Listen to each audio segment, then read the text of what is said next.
The moment I stepped into the courtroom, my mother's laughter sliced through the silence, soft, practiced, poisonous. My father exhaled long and tired, the kind of sigh that said she's hopeless without needing words. But I wasn't there for their approval anymore. The air in the London courthouse was heavy with judgment, thick enough to choke on. I could feel their eyes, my family's loyal supporters, ready to watch me fall. To them, I was the ungrateful daughter, the failure who dared to expose her own blood. They didn't know I carried proof. 9 years of records, emails, and contracts, every manipulation, every lie wrapped neatly in folders waiting to be unsealed. I'd stayed silent when they took my research, when they called it the Holloway Foundation, the public mask of the Rowan family's empire. Every charity gala, every patent, every lie wore that name. But silence has an expiration date. My name, I said into the microphone, steady, deliberate, is Octavia Rowan. And for the first time, they looked afraid. Back then in 2014, New York had been my whole world. Bright, electric, always hungry for success. My parents built empires out of charity galas and photo ops, while my brother Nolan played the genius son, the family's crown jewel. I was the quiet one, the one who actually did the work. But when the research I'd spent 4 years building appeared under Nolan's name, accompanied by my father's signature, it wasn't a mistake. It was theft disguised as family unity. They called it strategy. I called it betrayal. The night I left, my mother hugged me and whispered, "Don't make this ugly, darling. Women like us don't win wars." Maybe not then. But wars don't end when they stop talking about you. Now, a decade later in this courtroom, I smiled, because the evidence wasn't just paper, it was freedom. And when the judge asked for opening statements, I finally spoke. Let's begin. A man outside the courthouse, coat worn thin and eyes kind, stopped me as I stepped into the drizzle. "You should see this," he said softly, holding out his phone. On the screen glowed a blue icon, a stylized H enclosed in a circle. The Holloway crest. For a moment the street tilted. I'd drawn that crest 12 years ago on a napkin in a cafe near King's Cross the night before my family took everything. Now it lived inside an app that claimed to connect minds through empathy. The irony almost made me laugh. That night I didn't sleep. I packed one suitcase, booked a room near the Thames, and reopened a file I hadn't touched in nearly a decade. The silence of my flat felt like the prelude to something long overdue. The next morning, I took a cab to Hampstead, to the home of Dr. Edwin Clark, my former mentor, now a recluse surrounded by towers of fading research journals. He opened the door, slowly blinking as if seeing a ghost. "I wondered when you'd come back, Octavia," he murmured, stepping aside. The air smelled of dust and old paper. "Your parents came to see me the week you were dismissed," he said without preamble. "They wanted my endorsement for a new patent filing under the Holloway Foundation. Your design, your code. They called it a collaborative effort." My stomach tightened. "And you refused?" "I did," he said. "They cut every grant I had by March. I left the university before summer." He reached into a drawer and handed me a yellowed folder stamped with the Holloway seal. On the final page, my mother's elegant signature curved like a blade, Lenora M. Rowan below it, witness. The word stung more than any accusation. "Truth," Dr. Clark said quietly, "ages slower than guilt. Use it wisely." That night, as I walked along the river, a message appeared on my phone. No sender, no greeting. "Check the vault beneath the gallery. A.L." Only one person had ever signed like that. Amara Linton, the woman who vanished the night my life collapsed. The next morning, London was gray and watchful. I took a cab to Amara Linton's old flat in Islington, a building that once smelled of coffee and soldered wires. The door hung slightly open. Drawers, gaped files littered the carpet. The faint sting of ozone lingered, the scent of erased secrets. On the wall still hung the painting I'd given her years ago, gray neurons veined with gold. It was tilted almost as if someone had checked behind it and stopped halfway. I lifted it gently. There taped to the drywall was a USB the size of a coin. Back at my rented flat near the Thames, I locked the door, drew the curtains, and connected it to my laptop. One file appeared. Voice Archive 2016.gia. When the playback started, my breath caught. My mother's voice controlled deliberate cutting. Delete everything under Octavia's name. Nolan will take the credit. The board can't risk another emotional episode. Each word stripped something raw inside me. I didn't cry. Instead, I pressed record and repeated her words aloud, calm, steady, so the mirror could finally exist. Proof. When I tried calling Amara, the line rang once, then silence. By nightfall, a black Range Rover idled across the street, its engine humming for hours, headlights dim. Watching. They knew.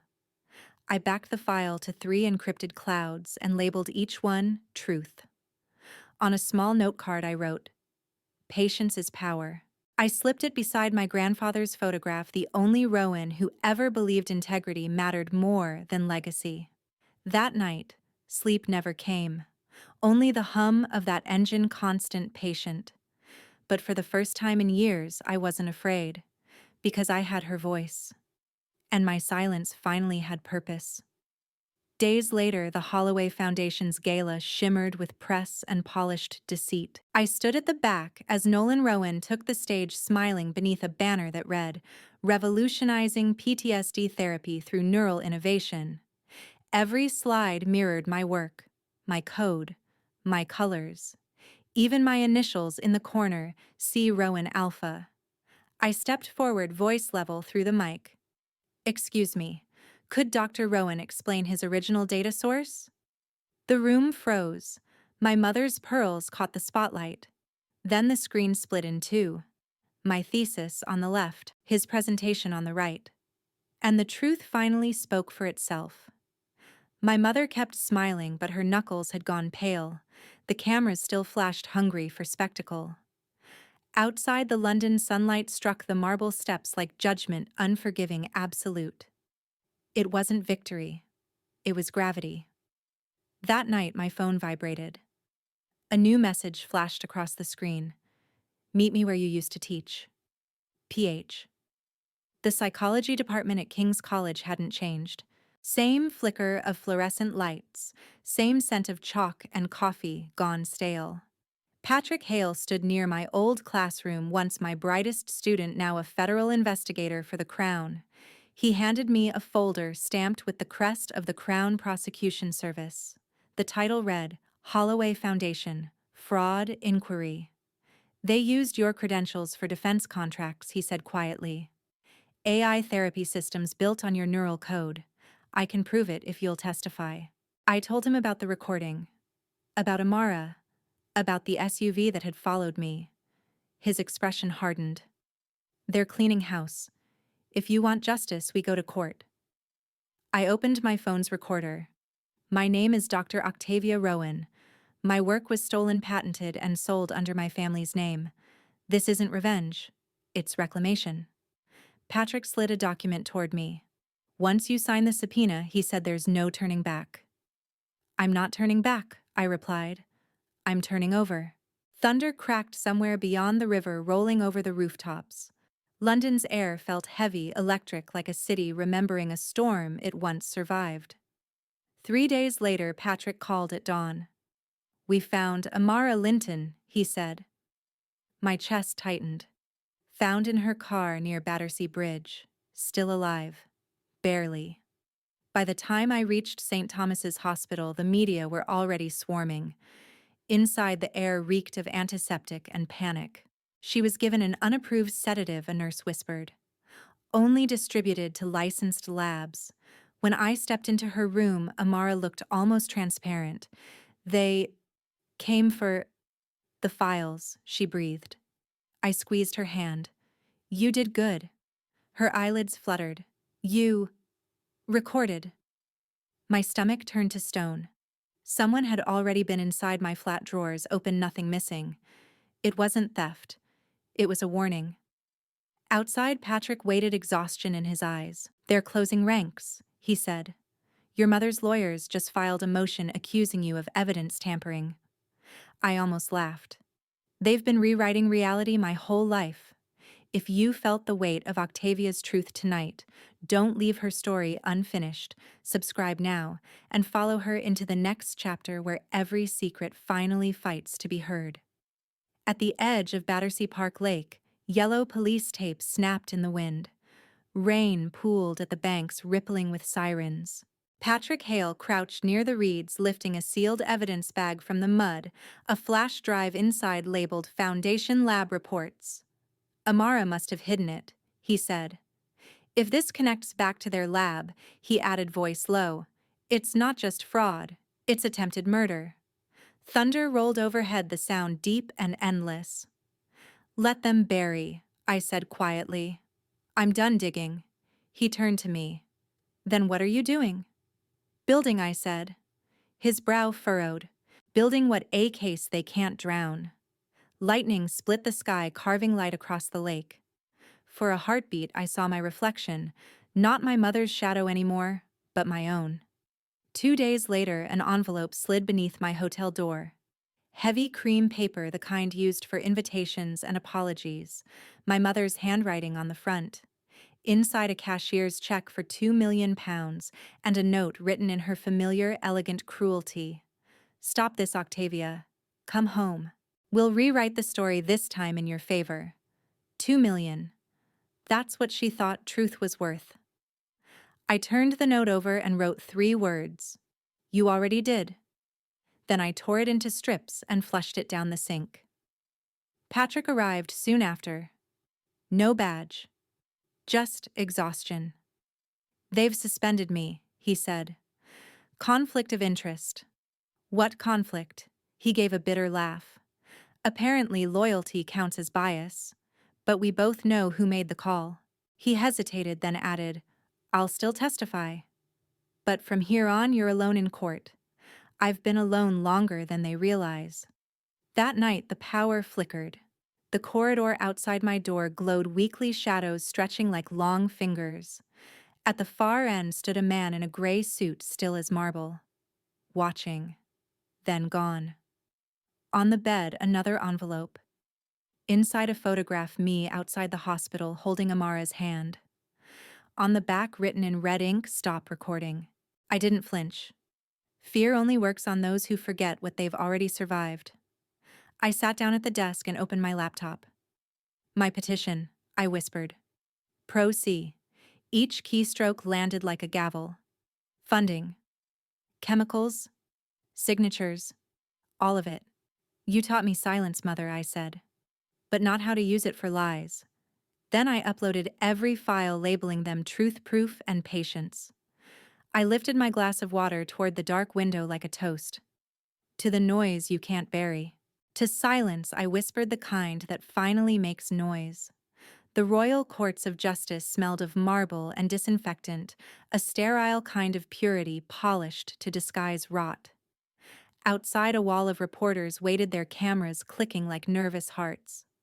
They said my name like it was both a crime and a confession. Dr. Octavia Rowan, the daughter suing her own bloodline.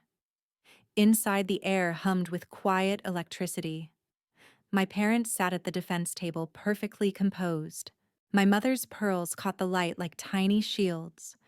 My father's tie matched the foundation's logo, as if coordination could replace conscience. When the judge entered, everyone rose. Dr. Rowan, he said. Are you representing yourself? Yes, Your Honor. No one knows the evidence better than I do. He nodded once. Proceed. I cued the first file, Voice Archive 2016, EU. My mother's voice echoed across the courtroom. Delete everything under Octavia's name. Nolan will take the credit. Gasps rippled. My mother stood abruptly. That's fabricated audio, the gavel struck. Sit down, Mrs. Rowan. Then came Amara Linton's file, her voice frail but clear. Mrs. Rowan authorized the purge. The sedative masked the neural breach. Patrick passed the lab reports to the judge, every signature visible, every lie exposed. My father leaned forward, voice barely a whisper. You'll destroy us. I met his eyes. You already did. I'm just clearing the wreckage. When the judge asked for closing remarks, I stood. My family used silence to dominate. I use it to rebuild. This isn't revenge. It's reclamation of authorship identity and truth. The gavel struck once. The judge's voice softened. I'll deliberate. But I saw it in his eyes, the verdict was already written. When he returned, sunlight poured through the tall windows. The court recognizes Dr. Octavia Rowan as the rightful author and patent owner of the Pearl Feedback Interface, previously known as the Holloway Neuro app. The Rowan Foundation under Harold and Lenora Rowan is found guilty of fraud, forgery, and obstruction of justice. My father's head dropped. My mother's pearls quivered. You won, Nolan whispered. But we lost everything. I didn't take anything, I said. I just brought the truth back to light. The gavel fell not as punishment, but as release. Dr. Rowan, how does it feel to get revenge? Reporters swarmed as I stepped down the courthouse steps. Cameras flared like heat lightning. I paused, turning toward them. Justice doesn't shout, I said quietly. London's sun struck the glass towers across Fleet Street, brilliant, unforgiving. And for the first time, I didn't look away. By nightfall, the news had gone global. Every outlet, every broadcast echoed the same headline: Rowan Foundation under federal investigation, fraud, forgery, and data suppression. Within 48 hours, the board resigned. The accounts were frozen. My parents disappeared behind the gates of their Chelsea estate, silence now their only language. Patrick called that night. They're offering to settle, he said. Full payout, public apology, non-disclosure clause. I laughed softly. They still think silence can be bought. I declined. Instead, I wrote to the Ministry of Science and redirected every pound of the settlement to establish a new trust. The Rowan Institute for Ethical Innovation, dedicated to funding independent researchers, especially women whose work had been buried beneath someone else's name. People called it noble. I called it necessary. Revenge decays if it isn't turned into purpose. When the final decree arrived, my name filled the page in black, indelible ink: Dr. Octavia Rowan, rightful author and founder. I traced the letters with my fingertips and thought of my grandfather's voice. Legacy isn't inherited, Octavia. It's built. And finally, it was. 1 year later, I stood once more inside a lecture hall at King's College London. The same room where my name had once been scraped from the door now bore a new plaque: Dr. Octavia Rowan, Chair of Cognitive Ethics. Sunlight spilled across open notebooks. Students waited, curious, expectant. On the board, I wrote 2 lines. Silence isn't weakness, it's timing. Integrity builds legacy. They copied quietly. When class ended, a young woman lingered by the door. My father says your case changed how he runs his company, she said softly. I smiled. Then maybe, I replied, the work finally began. Then I've done my job twice, I told her, with a small smile. That evening, I walked along the Thames embankment. The river glimmered beneath the city lights, silver ripples carrying reflections of everything I'd survived. The air smelled faintly of rain and exhaust, the familiar scent of London exhaling. From my coat pocket, I unfolded a note.